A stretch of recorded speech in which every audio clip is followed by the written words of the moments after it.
Eleições 2014. Desde sábado, a presidente Dilma Rousseff é oficialmente candidata à reeleição. O anúncio foi feito na Convenção Nacional do Partido dos Trabalhadores, em Brasília. Já em Mato Grosso, o PT, por enquanto, não tem muita certeza, apenas a homologação da pré-candidatura de Lúdio Cabral ao governo do estado. No entanto, essa semana promete ser de definições, uma vez que a próxima segunda-feira, dia 30, é o último prazo para a realização das convenções partidárias e a escolha dos candidatos às eleições gerais de outubro. Para falar sobre os rumos que o PT deve tomar aqui no estado, eu converso agora ao vivo aqui no Jornal da Manhã com o deputado federal petista Ságuas Moraes. Bom dia, obrigado pela presença aqui com a gente. Bom dia, Antônio Carlos, é um prazer estar aqui. A partir da definição da reeleição da pré-candidata, né, agora oficialmente Dilma Rousseff, o que muda em Mato Grosso? O partido muda alguma coisa ou tem alguma coisa definida sobre isso? Não, na verdade, nós já tínhamos aí a expectativa, né, do nome da presidenta Dilma, né? Nós tínhamos alguns setores da base que defendiam o Volta Lula, né? Mas já há um mês atrás o PT fez um grande evento em São Paulo e já definiu que a nossa candidata era a presidenta Dilma. E sábado passado nós tivemos a Convenção Nacional que homologou o nome da presidenta Dilma como candidata à reeleição e o nome do presidente, a vice-presidente Michel Temer, candidato à reeleição a vice. E aqui no estado nós colocamos o nome do Lúdio, é um nome que já foi colocado no encontro do Partido dos Trabalhadores, mas obviamente que dependemos da base aliada para a confirmação do nome do Lúdio a candidato. Nós temos mais 2 nomes colocados na base aliada, mas entendemos que o nome do Lúdio é um nome que reúne as melhores condições de disputar para valer, de disputar para ganhar. Por isso nós estamos dialogando aí com a base aliada, já viemos dialogando há vários dias com todos os partidos e essa semana, como você bem disse, é uma semana de definições. Pois é, deputado, estrategicamente o PT usou a seguinte, vamos dizer assim, repetindo de novo, estratégia nas eleições de 2006, na reeleição de Lula, e de 2010 na eleição da presidente Dilma. O partido não lançou tantos candidatos próprios nos estados, para dar oportunidade aos outros partidos que compõem a base e aí garantir o voto para a presidência da República. Não seria um erro lançar Lúdio Cabral nesse sentido, considerando essa estratégia usada em 2006 e em 2010? E também uma outra questão, Lúdio Cabral não estaria mais com um perfil de parlamentar para deputado estadual e federal do que ao executivo, no caso do Palácio Paiaguás? Na verdade, a nossa expectativa, já que nós temos a candidatura majoritária no país, é de buscar o máximo de acordo, de alianças nos estados. Mas, obviamente, que onde nós temos condições de disputar para valer, nós temos isso em vários estados, nós vamos colocando o nome. Na verdade, não chega a ser uma imposição aos partidos aliados. É no diálogo, no acordo, é na conversa que a gente vai resolver essa situação. E aqui no estado a gente percebe que o Lúdio Cabral, que disputou a eleição de Cuiabá, tem um recall importante aqui, que a eleição terminou praticamente empatada do ponto de vista técnico, e ele, aqui em Cuiabá, com certeza, na região metropolitana, ele reúne todas as condições de, se não empatar, ganhar as eleições aqui em Cuiabá, na região metropolitana. E no interior, os partidos aliados todos, que são 12 partidos aliados, nós haveremos de disputar para valer também. E eu acredito que ele é o nome que reúne as melhores condições nesse momento. E se o Lúdio Cabral tem então esse peso eleitoral, por que não disputar a majoritária ao Senado e sim ao governo do estado? Qual que é a justificativa aí? Porque, como eu já disse, o nome dele é o nome que reúne as melhores condições de disputar para valer as eleições aqui em Mato Grosso. E nós também queremos ganhar a presidência da República, mas queremos ganhar o governo de Mato Grosso. Agora, tem que haver uma composição. Quem que seriam os prováveis candidatos a vice-governador de Lúdio Cabral e candidato ao Senado e os 2 suplentes ao Senado? Na verdade, o único nome assim, que já tem consenso dentro do grupo é o nome do deputado Wellington Fagundes para o Senado. Nós não discutimos ainda nem a vice e nem a suplência de Senado. Então, como eu já disse, nós somos em torno de 12 partidos do arco de alianças. Nessas conversas que teremos essa semana, que nós teremos que fechar até o dia 30, que é o último prazo da convenção. Então, eu acredito que nessa semana nós haveremos de definir não só o nome de candidato a governador, mas de vice, o de Senado, que já existe um certo consenso, e as 2 suplências. Agora, não falando em nomes, mas falando em partidos, quais seriam os partidos prováveis para compor essa majoritária? É possível definir? Olha, o PR, como eu disse, já indicou o deputado Wellington Fagundes como senador. O PMDB é um partido forte nessa aliança, é um dos partidos que tem o principal aliado nosso no plano nacional e aqui no estado também. Então, provavelmente, ele reivindicará a possibilidade da vice, já que se a gente tiver o candidato ao governo do estado. E a suplência, aí nós vamos dialogando com os outros partidos, quem é que pretende está reivindicando essa possibilidade da suplência. A composição para disputa para deputado federal e também para deputado estadual, qual que vai ser a estratégia? Formar um grande chapão, uma grande coligação ou pequenas coligações? Para federal nós acreditamos que será um chapão, e para estadual existe partidos defendendo um chapão e outros defendendo que deveremos ter 2 ou 3 chapas, né? Vamos aguardar para ver. Obviamente que os partidos que tiverem na cabeça de chapa poderão resistir mais um pouco, não poderão resistir tanto à reivindicação daqueles que não estão na cabeça de chapa. Então, é um assunto que nós vamos também definir essa semana. Agora, um assunto que interessa muito à sociedade mato-grossense. Que temas devem fazer parte da campanha deste ano, na sua opinião? Olha, eu acho que, no caso, nós temos alguns temas fundamentais, né? O tema da educação sempre estará presente, né?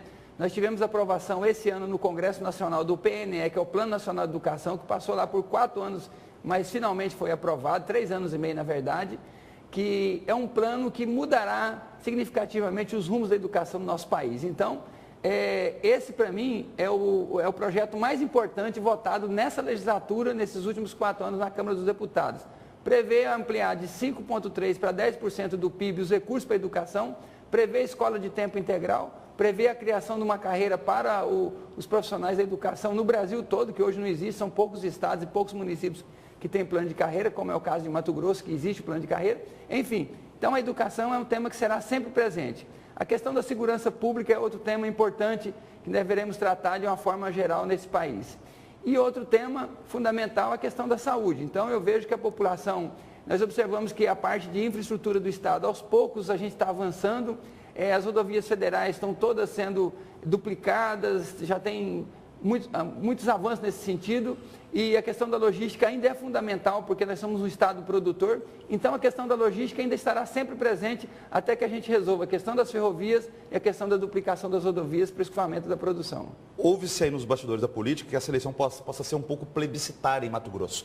Por exemplo, pessoas avaliando assim, quem é a favor do grupo que vem desde a primeira eleição de Blairo Maggi, a reeleição dele e a eleição de Silval Barbosa, e quem é contrário a esse grupo político. O senhor vê dessa forma?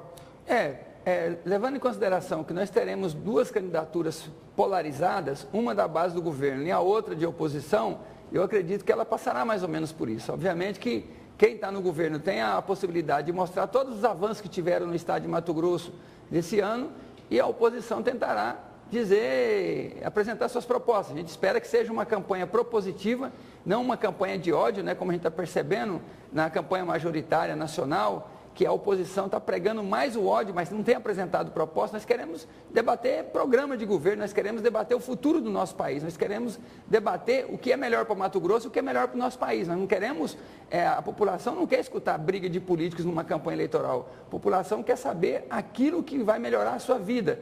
E isso a população já manifestou através das várias manifestações que teve nesse país. Obviamente, quem está no governo vai mostrar o que fez e o que deverá fazer daqui para frente, e quem está na oposição deveria mostrar a sua possibilidade de fazer, até porque muitos desses tiveram em governos anteriores e não fizeram o que deveriam fazer. Deputado, na semana passada nós recebemos aqui no Jornal da Manhã um advogado da OAB falando sobre a questão de um projeto de lei que está lá em Brasília. O senhor que é deputado federal pode nos dar mais informações, do governo da Dilma Rousseff, que quer fazer um controle social, participação de segmentos da sociedade brasileira e, segundo esse entendimento da OAB, esse projeto é inconstitucional. Qual que é a visão de vocês? Na verdade, não é um projeto, é um decreto, né, que cria lá a Política Nacional de Participação Popular, de Participação Social, que isso tem previsão na Constituição, criando os conselhos, você tem um conselho tutelar, você tem o Conselho da Mulher, você tem vários conselhos no Brasil, conselhos antigos, tem conselhos aí que é da década de 80 ainda.